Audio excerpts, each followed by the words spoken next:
C'est ici, dans ce club de tir de l'Essonne, qu'Adam Lofti-Jaziri avait ses habitudes. Il y a 4 mois, il avait réussi à renouveler son permis de détention d'armes auprès de la préfecture de l'Essonne. Et pourtant, il était fiché S. Une situation compréhensible difficilement pour cet expert qui avait alerté à plusieurs reprises les pouvoirs publics. 19 mois, exactement, la semaine après le Bataclan, qu'on a tiré le signal d'alarme.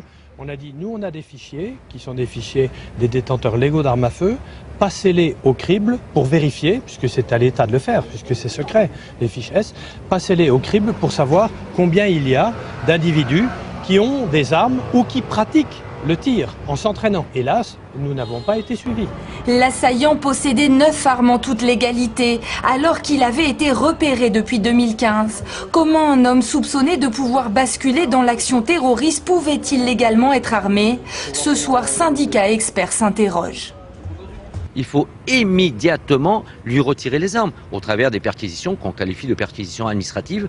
Mais ça, aujourd'hui, aucun élément de loi ne le permet. C'est bien pour ça que moi j'attends de Gérard Collomb beaucoup de choses dans la matière, et qui plus est en ce domaine, qu'on prenne vraiment tous les artifices, tout l'arsenal nécessaire pour pouvoir pallier à ces manquements. Ça montre les défauts d'un dispositif qui a été créé au fur et à mesure, dans un bricolage à la française qui fait tout son charme, mais qui nécessiterait d'être totalement remis à plat.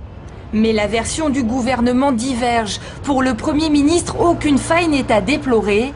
L'autorisation de détention d'armes a été délibérément renouvelée. Si on retire une autorisation à quelqu'un qui fait l'objet d'une surveillance ou qui est suivi, il va assez vite comprendre pourquoi on lui retire son autorisation.